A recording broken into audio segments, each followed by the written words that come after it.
Hello everyone.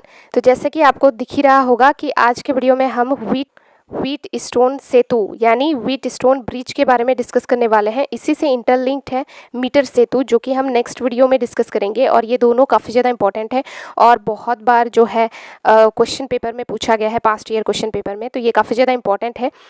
तो इसके पहले भी मैंने बहुत सारे इंपॉर्टेंट डेरिवेशंस एंड क्वेश्चंस कराया है। अगर आपने नहीं देखा है तो प्लीज़ डिस्क्रिप्शन बॉक्स जरूर चेक करना, वहाँ पर केमिस्ट्री से रिलेटेड भी वीडियोस आपको मिल जाएंगी।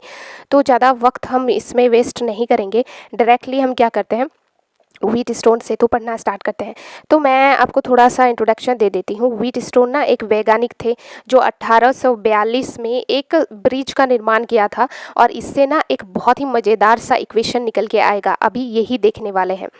तो सबसे पहले हम डायग्राम समझ लेते हैं। डायग्राम समझना बहुत ज़्यादा इंपॉर्टेंट है। उसके बाद हम ये समझेंगे कि यहाँ पर मैंने नोट में क्या लिखा है। ठीक है, देखो डायग्राम क्या है। ये बैटरी है, हमें पता है, ये धारा है, ये कुंजी है, ठीक है। और ये ना, ये हमारा R1 प्रतिरोध है, R3 R2 सब कुछ दिख ही रहा है आपको। आई होप आपको विजिबल है बहुत अच्छी तरीके से डायग्राम। अब ना सबसे पहले मैं यहाँ पर बता देती हूँ कि सबसे इम्पॉर्टेंट चीज़ क्या है, हमें धारा का ध्यान रखना है। यहाँ पर अगर हम देखें तो इस बैटरी में से धारा I बह रहा है ना, इसमें। और यहाँ जाते जाते दो पार्ट में डिवाइड हो गया, एक तो इधर चला गया, एक इधर चला गया। तो दो पार्ट में डिवाइड हो गया। आपको पता है जब भी मार्ग बदलता है या दिशा बदलती है तो धारा हमारा बदल जाता है। तो पूरे बैटरी में I धारा था, अब दोनों में डिवाइड हो गया, तो एक हो गया I1 और एक I2। ठीक है, आई होप आपको समझ में आया होगा इतना तक। अब ध्यान से देखिए, अब अगेन यहाँ पर धारा जाते जाते यहाँ पर चला गया, तो फिर मार्ग बदल गया ना, तो I3। और फिर यहाँ पे अगेन यहाँ पे बदल गया मार्ग, है ना। तो यहाँ पर हम I4 लिख सकते थे, लेकिन मैंने यहाँ पर I4 नहीं लिखा, क्योंकि देखो बहुत ही सिंपल है ये तो। अभी मैं समझा देती हूँ। यहाँ पर I3 है ना। अब I3 इधर चला गया, I1 से ही तो निकल रहा है ना, अल्टीमेटली I1 ही है सब कुछ, है ना। I1 से, एक सेकेंड, अल्टीमेटली I1 से ही तो चेंज हो रहा है, I से ही चेंज हो रहा है, I1 I2 I3, राइट। तो इधर चला गया I2, इधर चला गया I1, और I1 जाते जाते फिर से दो पार्ट में डिवाइड हो गया। तो एक तो I3 और दूसरा क्या है, अब I1 है, I1 से I3 चला जा रहा है इधर, तो इधर कितना जाएगा, I1 माइनस I3। ध्यान से फिर से, ये I1 है, ये गया गया यहाँ पर दो पार्ट में डिवाइड हो गया, तो ये I3, और इसमें तो फिर कितना जाएगा। तो टोटल हमारे पास I1 है और I3 चला गया, और दूसरे मार्ग में कितना जाएगा, I1 से माइनस कर देंगे I3 को, तो उतना धारा उस वाले मार्ग में जाएगा, इस वाले मार्ग में जाएगा, है ना। तो इसीलिए मैंने यहाँ पर लिखा है कि I1 माइनस I3 इस वाले रास्ते से जाएगा। ठीक है, अब देखो यहाँ पे फिर ये धारा आया और यहाँ पे जो है आ गया। ठीक है, यहाँ तक समझ में आ गया। अब हम यहाँ पर थोड़ा सा और कंसेप्ट को धारा से रिलेटेड देख लेते हैं। ये आपको समझ में आ गया होगा। अब ये ना यहाँ पर आकर जो है रुक गया, तो यहाँ पर दो धाराएं आकर जुड़ रही है, एक तो ये वाला और एक ये वाला, है ना। तो दोनों को प्लस करना होगा। तो यहाँ पे इसका धारा तो हमें पता है, हमने अभी देखा I1 माइनस I3। अब ये क्या बला है, I2 प्लस I3, समझते हैं। यहाँ पर देखो, ये I था हमारे पास, ये इधर चला गया I1, इधर चला गया I2। ठीक है, अब ये I2 गया इधर गया, है ना। अब इधर से धारा क्या आ रहा है, यहाँ पे ये I2 इधर आ रहा है और यहाँ पर जुड़ रहा है ना। तो इधर से आ रहा है I2, और यहाँ पे अगर हम देखें इधर से आ रहा है I3, और दोनों इस वाले पोजीशन में जुड़ रहा है, तो दोनों को प्लस कर देंगे, तो यहाँ पे, ठीक है। इसीलिए यहाँ पर जो है, तो यहाँ पर इस साइड से I2 आ रहा है और इस साइड से I3 आ रहा है, और यहाँ पे कनेक्ट हो रहा है, तो दोनों को प्लस करेंगे तो हो जाएगा I2 प्लस I3, है ना। तो यही चीज़ यहाँ पर हमने लिखा है I2 प्लस I3। ठीक है, आई होप आपको कोई कन्फ्यूजन नहीं हो रहा होगा। अब थोड़ा सा और समझ लेते हैं। ये जो I2 प्लस I3 है, ये भी इधर से जाकर यहाँ पे कनेक्ट हो रहा है, और अगर हम देखें I1 माइनस I3, ये भी जाकर यहाँ पे कनेक्ट हो रहा है। अब दोनों को प्लस करेंगे तो देखो दोनों को प्लस कर रहे हैं, I2 plus I3 plus I1 minus I3। अब देखो प्लस I3 और माइनस I3 कट गया, हमारे पास अल्टीमेटली बचा क्या, I1 प्लस I2। ठीक है, और हमें पता है I1 प्लस I2 को हम क्या लिख सकते हैं, I, क्योंकि यही तो I है, यही धारा है जो बट गया था I1 और I2 में। तो I1 प्लस I2 को हम लिख सकते हैं I के बराबर। तो यहाँ पर कितना धारा बह रहा है, I। ठीक है, आई होप आपको समझ में आया होगा। ठीक है, और ये जो हम कुंजी है ना, ये कुंजी जब हम बंद करेंगे तो ये जो सेतु है ये स्टार्ट करेगा अपना काम। ठीक है, और ये तो बैटरी है, आपको पता ही है।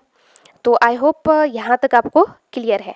अब यहाँ पे हम क्या करेंगे, KVL लगाएंगे, और KVL के लिए हमें चाहिए पाश। ठीक है, नोट हम बता देते हैं। नोट में मैंने क्या लिखा है, धारा की दिशा में हम वैल्यू को ना नेगेटिव लेंगे, ऋणात्मक लेंगे, ये आपको याद रखना है एज इट इज़। और धारा के विपरीत दिशा में हम पॉजिटिव लेंगे, यानी धनात्मक लेंगे चिन्ह को। ठीक है, ये आपको याद रखना है। अब हम पाश लगाएंगे, अब हम KVL लगाएंगे। KVL के लिए चाहिए हमें पाश। ठीक है, तो एक ये वाला है, ये वाला देखो, ये वाला, तो और एक ये वाला है। तो यहाँ पे करते हैं KVL लगाएंगे सबसे पहले पाश ABDA में। ठीक है, देखो यहाँ पे एक सेकेंड मैं दिखाने की कोशिश करती हूँ।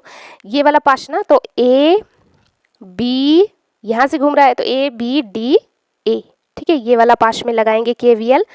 और दूसरा ना ये वाला पाश में लगाएंगे, यहाँ पर देख सकते हो पाश BCDB। ठीक है, ये वाला देख लो अच्छी तरीके से, BCDB, ये वाला देखो, ये वाला पाश। ठीक है, BCD अगेन B, ये वाला पाश। ठीक है, तो चलो लगाते हैं। अब हमने क्या देखा था कि धारा की दिशा में हम नेगेटिव लेंगे और धारा के विपरीत दिशा में हम प्लस लेंगे। ठीक है, तो पाश ABDA की बात करूं मैं, तो यहाँ पे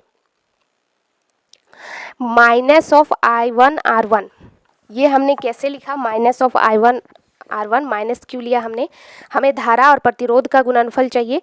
तो देखो ABDA में ना, तो देखो ये धारा की दिशा में है, ABDA में, तो सबसे पहले हम AB का लिखेंगे। तो ये देखो ये धारा की दिशा में है, तो धारा की दिशा में धारा क्या है I1 और प्रतिरोध क्या है R1। तो धारा की दिशा में है तो नेगेटिव लेंगे, तो क्या हो जाएगा माइनस ऑफ, यहाँ पर देखो माइनस ऑफ I1 R1। ठीक, आई होप आपको समझ में आया होगा। अब AB हो गया, अब हम क्या करेंगे BD, तो BD भी देखो धारा की दिशा में ही है।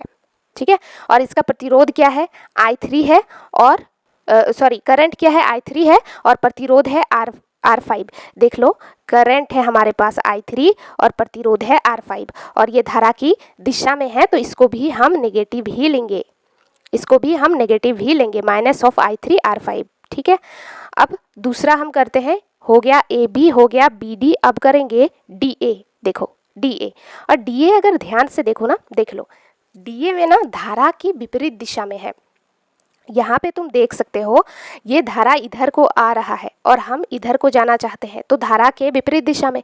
तो इसका करंट क्या है, इसका करंट देख लो I2 है और प्रतिरोध है R2। ठीक है, और चूंकि धारा के विपरीत दिशा में है तो प्लस में ले लेंगे। तो ये इसका वैल्यू क्या हो जाएगा बताओ, इसका वैल्यू हमारे पास हो जाएगा प्लस ऑफ I2 R2 और इक्वल टू हो जाएगा 0 के। ठीक है, उसी तरह से सिमिलरली हम पाश BCDB में भी करेंगे। तो इस वाले पाश में चलते हैं, BC, देख लो BC, ये धारा की दिशा में है और प्रतिरोध क्या है R3 और धारा है I1 माइनस I3। तो ये नेगेटिव में आ जाएगा, नेगेटिव होगा क्योंकि धारा की दिशा में है, तो इसीलिए हमने यहाँ पर लिखा minus of I1 minus I3 R3। ठीक है, अब हमारे पास BC हो गया। अब हम ध्यान देंगे CD की ओर। ठीक है, ये देखो CD, तो ये ना धारा के विपरीत दिशा में है। अगर ध्यान से देखोगे तो CD, क्योंकि धारा ना हमारा इस साइड बह रहा है, धारा अगर ध्यान से देखोगे तो धारा हमारा इस साइड को जा रहा है और हम यहाँ से आ रहे हैं, तो धारा के विपरीत दिशा में तो ये प्लस होगा। और प्रतिरोध देख लो क्या है R4 है और धारा है I2 प्लस I3, तो हम इसको ना प्लस में लेंगे।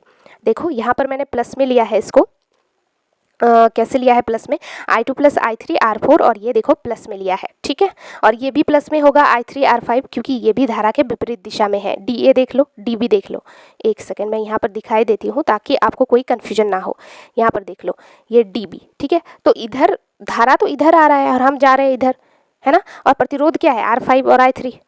ठीक है, तो R5 और I3 को हम प्लस में लेंगे और ये इक्वल टू हो जाएगा 0 के बराबर। अब एक चीज़ हम यहाँ पर करेंगे, ये जो अब बीच में आपको प्रतिरोध दिख रहा है I3, इसमें हम मान लेंगे कि इसमें I = 0 धारा बह रहा है। ऐसा हमने क्यों किया अभी आपको पता चलेगा। तो हम क्या करेंगे, यहाँ पे मान लेंगे, पहले पास्ट में चलते हैं, मान लेंगे कि माना I3 = 0, जहाँ जहाँ I3 = 0, जहाँ जहाँ I3 है सब में हमने 0 पुट किया, तो ये तो पूरा 0 ही हो जाएगा। हमारे पास बचेगा -I1 R1 + I2 R2 = 0, और इसको हम उस साइड भेज देंगे, इसको हम उस साइड भेज देंगे, तो हमारे पास बचेगा I2 R2 = I1 R1। तो अब हम क्या करेंगे, I1 को इस साइड ले लेंगे, I1 को इस साइड ले लेंगे, R2 को उस साइड भेज देंगे, तो हमारे पास बचेगा I2/I1 = R1/R2। Most important result, इसको हम इक्वेशन नंबर 1 डालेंगे। अब हम दूसरे पास की ओर चलते हैं, पास BCDB में हम क्या करेंगे, यहाँ पे भी सेम करेंगे, माना I3 = 0, तो जहाँ जहाँ I3 है वहाँ पर पुट करेंगे, तो हमारे पास ये इक्वेशन निकल के आएगा। करेंगे वही करेंगे, I1 को इस साइड, R4 को इस साइड भेज देंगे, तो हमारे पास बचेगा I2/I1 = R3/R4। ठीक है, ये हमारा इक्वेशन नंबर 2। अब समीकरण 1 और 2 यानी इक्वेशंस 1 और 2 से हम क्या लिख सकते हैं, देखो हम लिख सकते हैं R1/R2 = R3/R4। कैसे लिखा, देखो I2/I1 I2/I1 दोनों का सेम है, तो इन दोनों को सेम कर सकते हैं। ठीक है, तो ये इंपॉर्टेंट रिजल्ट है बहुत ज़्यादा। आई होप आपको समझ में आया होगा। कोई भी कन्फ्यूजन है तो आप मुझे कमेंट में बता सकते हैं। ठीक है, और इससे ना क्या पता चला, इससे हमें एक चीज पता चला, कंक्लूजन क्या निकला कि यदि I3 = 0 हो तो R1/R2 = R3/R4 के बराबर होगा। ठीक है, जब I3 = 0 हो तो डायग्राम पे वापस चलते हैं। हमें ये पता चला कि ये जो बीच वाला प्रतिरोध है, अगर इसमें करंट 0 जो है बहे, मतलब करंट बहे ही ना, तो ये R1 और R3 का जो अनुपात होगा प्रतिरोध का वो बराबर होगा। आई होप आपको व्हीटस्टोन सेतु समझ में आया होगा। इसके नेक्स्ट वीडियो में हम मीटर सेतु के बारे में बात करेंगे। So if you like then please like, share and subscribe to this channel. Thank you for watching this video.